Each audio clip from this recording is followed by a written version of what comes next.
All right, welcome back to AP World History Modern. Today we're going to begin Unit 5.7. This is day one of economic developments and innovations in the industrial age. Our learning objective is to explain the developments of economic systems, ideologies, and institutions, and how they contributed to change during the period 1750 to 1900. We're going to kind of maybe do this a little bit backwards. We're going to be looking at transnational businesses today and do a quick little case study.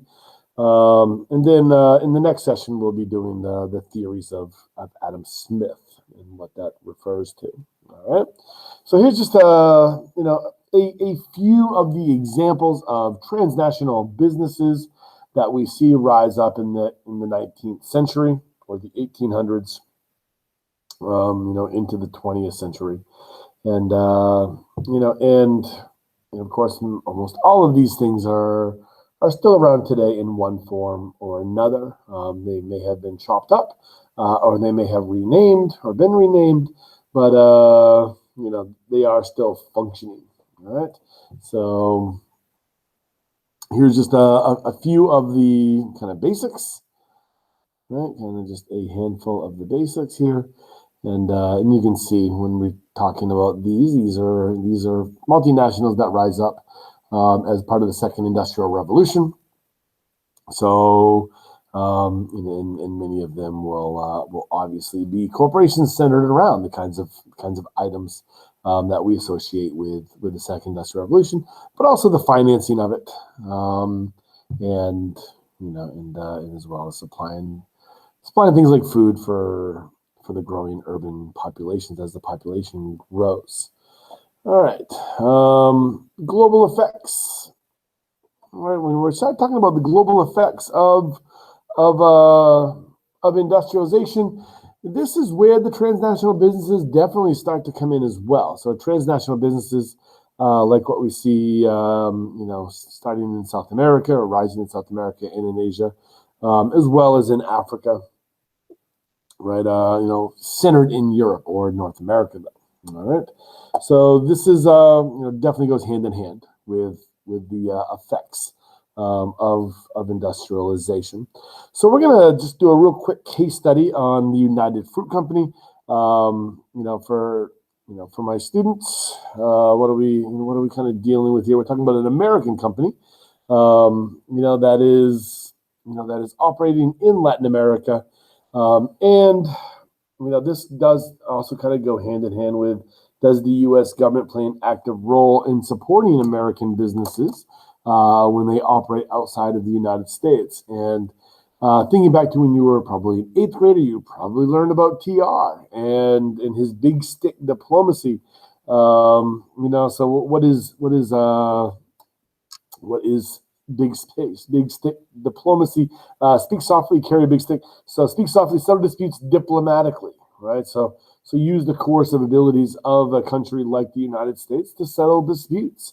But if things require force or intervention, then feel free. And if it supports American interests. So, and of course, the Great White Fleet is going to be part of this, right? And but you're going to see the Marine Corps used multiple times in order to do this, right? So, and of course, the United States is not the only one, right, to do this kind of stuff, but we are extremely active, right? So British companies in Argentina and Brazil are going to be part of the major railroad boom. U.S. companies in Mexico. You're also going to see French intervention in Mexico.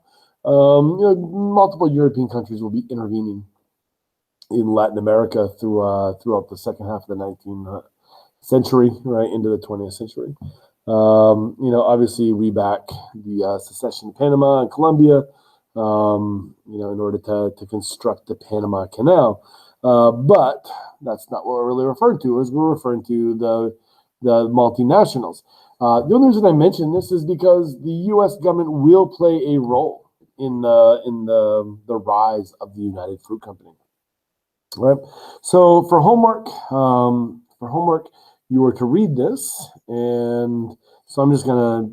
You're welcome to pause if you'd rather read it on here, but this is just I guess a couple of excerpts from the homework reading. Okay. All right, and then so after reading that, right, what are we really seeing here? You know, in class when I go over this, I do typically point out a couple of things, right, as we do this. You know, one is just I kind of explain this, right? So what are we actually seeing here? We're seeing this is referencing the 1954 coup d'état of the democratically elected socialist leader Arbenz, and I do like to contextualize this a little bit, right? So what we're seeing happen here is in order to understand why the U.S. government, specifically here we're referring to activities by the U.S. CIA, so actively supplying weapons and trainings to the opponents of our beds. Why would the United States do such a thing? And I guess in order to kind of have a basic understanding of this, you need to understand that this is in the decades following World War II. This is at the towards the beginning and at a heated moment of the Cold War, and so you got two things going on here. One is this is a belief by the United States that they have that they need to keep socialism out of the Western Hemisphere, and here we have a democratically elected socialist leader, and the fact that he's democratically elected is irrelevant because he's in fact socialist. So that provides one of the pretexts for the U.S. to do what it does. In addition to that, there's also kind of a secondary thing going on here, because the policies of Arbenz are taking away the private property of U.S. businesses.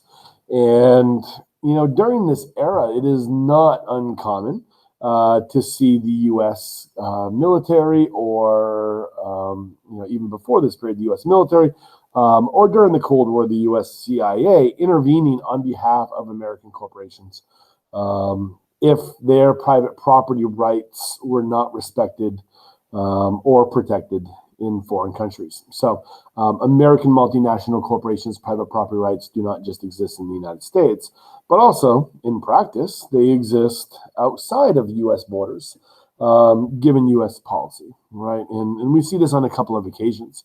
Obviously, this 54 case is one, but also this also provides one of the pretexts for Congress in the early 1960s, following the 1959 overthrow of the Cuban regime by Fidel Castro. This provides that context for the U.S. to place its embargo on Cuba. So our sugar corporations in the United States, like Domino, had their sugar plantations nationalized by Castro's regime, right? In Castro's defense, he actually nationalized his own mother's farm. But that's just an aside, all right? But right, so that's kind of what's going on here with that.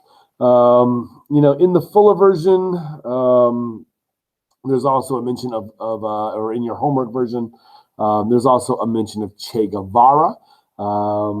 And I don't know is that in here or not? I don't think it is. But in the homework version, there's a mention of Che Guevara, and just so you know, Che Guevara is one of those names that you do need to know. And not because he just happened to be in Guatemala in 54 when this is going on, but because Che Guevara,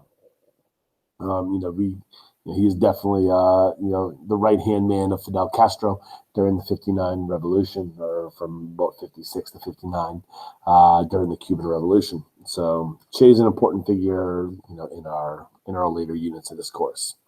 All right, so now that you've read that, or now that you've kind of looked through that, there's a couple of things that are mentioned in this video. One is this fact that the Chiquita Banana Company, even though it's not United Fruit anymore, and they've undergone a name change to Chiquita, that they're still involved in some nefarious activity.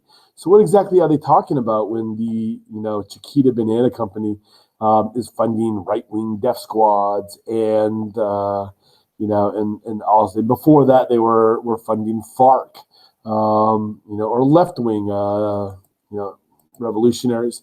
There's a little video clip I found that kind of looks at this real quick, and let's just watch this. It's about 2-3 minutes. and this. And who could ever forget this? Eat a banana and I've come to say bananas have to ripen in a certain way. But what about this? Well, that escalated quickly. 9/11. What? This headline caught our attention. Chiquita is blocking a 9/11 victims bill. The bill would make it easier for U.S. terror victims, like the victims of 9/11, to sue anyone that funds terrorism. In the last few years, Chiquita has spent hundreds of thousands of dollars lobbying against the bill. I'm confused. Does Chiquita have something against justice for 9/11 victims? Turns out it's not about the victims from here, but about the victims of terror here, in Colombia, and the role the company played in the country's decades-long civil war. Chiquita was feeding resources into the war. Michael Evans is a researcher at the National Security Archive, a DC nonprofit that obtains declassified government documents under the Freedom of Information Act. It's a treasure trove of scandals and secrets buried in dusty boxes. In 2007, we all learned for the first time that Chiquita had been for years making payments to the AUC, the United Self-Defense Forces of Colombia, which was an officially recognized terrorist group by the United States. For 7 years, the company paid this violent right-wing militia more than $1.7 million, money the groups used to buy weapons, traffic drugs, and kill lots of people. The AUC even used a Chiquita-owned port to smuggle more than 3,000 AK-47s. And for years before that, Chiquita paid off leftist guerrillas in the region. Who knew sweet Miss Chiquita was financing death squads in Colombia? I decided to see if people know about this. But how should I approach All right, that? I'm going to stop that here, right? My plan? All right, so why would the Chiquita Banana Company do such things, right? And the kind of easy way to look at this is in order to maintain access to their plantations, in Colombia, right? The Colombian government had lost control of a portion of its country. In order to maintain access to its plantations, it had to start dealing with whatever group was in control of the land, and strike up deals with them. Right, so that would be the more corporate justification, of doing this. So, is that right or is that wrong? Right, and and because they are a corporation, they don't really have to answer for that. They're not being elected. I guess the only place they have to answer for it is in the grocery store, with consumers. So, but since this video is quite old, they apparently survived that scandal. They were unscathed by it, if you would, right? All right. So, one of the other things mentioned in here in that little clip is Edward Bernays, right? And Edward Bernays is who they go to, in order to kind of rebrand themselves, from this. The United Fruit Company to the Chiquita Banana, right? Not this, right? So who is Edward Bernays? And he's kind of an interesting case study. And if you're really interested into like mass psychology, group psychology, or mob behavior or controlling the masses, he's a really interesting little rabbit hole that you could definitely go and lose yourself in. The reason I'm going to mention him here is it's for a couple of reasons. Is Bernays, sometimes he's referred to as the father of Madison Avenue. He creates the modern advertising, world that exists. And back there, I remember back in around the year 2000, there's all these top 100 lists, of the last 100 years. That kind of stuff, and Edward Bernays always makes the list of the top 100 most influential Americans in the past 100 years for the 20th century. Because of his work, right? And of course, one of his more well-known pieces is Propaganda, which was written in the 20s. And of course, Propaganda is something that very famously Joseph Goebbels is, the kind of mind or mastermind behind Hitler. Goebbels will definitely take a major interest in this book and use this as a handbook. But yeah, this is just, kind of what we consider to be advertising. So Barnes, of course, becomes well known in the United States, in his own time, as a result of World War I. Right, he's very active in the propaganda department, right, during the war. So in helping recruiting support for the war effort during World War I. Right, and then he goes into private business, and he has a number of very famous campaigns, right? So, one of which, of course, was the Freedom Torches. So, post women's suffrage, he, takes the idea of smoking cigarettes, and we associate that now with the newfound freedom that women have. But anyway, so what we have a little excerpt here. I'm just gonna read this to you. The consciousness and intelligent manipulation of the organized habits and opinions of the masses is an important element in democratic society. Those who manipulate the unseen mechanisms of society constitute an invisible government, which is the true ruling power of our country. We are governed, our minds are molded, our tastes are formed, our ideas suggested, largely by men we've never heard of, in almost every act of our daily lives. Whether in the sphere of politics or business or in social conduct or our ethical thinking, we are dominated by the relatively small number of persons who understand the mental processes and social patterns of the masses. It is they who pull the wires which control the public mind, who harness old social forces and contrive new ways to bind and guide the world. All right. And if this is true, if you buy into what Bernays is saying, right, and think back to the article that you just read, if we call, countries like Guatemala or Costa Rica a banana republic, right, then what we're talking about here is governments that are functioning for the benefit of a corporation, a multinational corporation. What does this mean? That the scarce taxes that are coming into those governments are being used to help pay for the infrastructure. The government builds the railroads, the government builds the ports in order to maintain the profits, right? Maintain the profits for the individual corporations. And if that is, right, if you can kind of wrap your mind around that, and then you apply this, right, how do you get the populations to support it? This is looking at this idea that the individual populations can be controlled to support things, right? They can be told. Now, this is something that was written in the 1920s, right? 1920s. And you can imagine that the world of the 1920s, right, considered trying to disseminate information out to people, trying to control information, was much more decentralized than what it is today, right? So imagine hypothetically today, if you would, the idea that major multinational corporations control access to ideas. And if major multinational corporations control access to ideas, does that mean that they can control what they want the masses to think, right? Simply by limiting the amount of information that people have? It's who knows? It was just a hypothetical example. All right, so here we go. The systematic study of mass psychology revealed the potentials of invisible government of society by manipulation of the motives which actuate, man in the group. These studies establish that the group has mental characteristics distinct from those of the individual and is motivated by impulses and emotions which cannot be explained on the basis of what we know of an individual psychology. So the question naturally arose, if we understand the mechanisms and motives of the group mind, is it not possible to control the regiment, the masses, right? And regiment the masses according to our will without their knowing it? All right. It's probably just best that we wrap up here. All right, so let's debrief and let's summarize.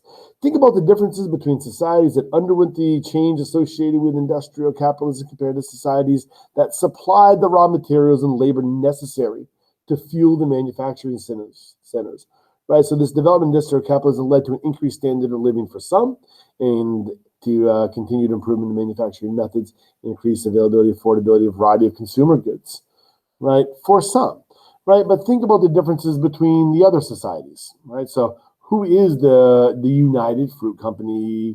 Obviously, who are they benefiting and who are they supplying, right? And what say or what power do countries like Costa Rica or Guatemala or Nicaragua in the late 1800s into the 20th century, what power do they actually have against those individual corporations? Right? Think about the asymmetrical power balance, right, that exists. Right? And notice that we're also talking here about, we're not talking about colonization. Now, the rise of multinational corporations exist, or they rise up at a time when imperialism is still a very real and active thing, right? But they will outlive the colonizers, right? They will outlive colonialism, into today, right? Where we have corporations from one country functioning within another country or outside of that country. So a corporation, in many cases, if we're talking about where they're actually operating, many of these companies are richer or nearly as rich as the countries in which they operate in, and they're beyond the individual law of the countries, right? Just like even companies that are, functioning in the United States, a lot of them are outside of our laws as well, right? So, this is, one of these things that is definitely something that is topical, right? Something that is discussed these days. All right, so these new business arrangements, right? So we're talking about these multinational companies, and also the financial instruments, like how they actually funded them. And that's kind of where HSBC comes into play. Built off the previously established practices to limit financial exposure and to maximize profits. Right, so you need to see that these things are a continuation of the joint stock companies that had existed in the past. Right, this is simply an evolution, right, of the joint stock company, right, into the multinational corporation. So the global nature of trade and production contributed to the proliferation of large-scale transnational businesses that relied on new practices in banking and finance. All right, that is all for today. And so our next session, we'll get into some of the more kind of theory, the Smith side, and kind of just look at that aspect of what becomes known as capitalism. All right, Sapriati.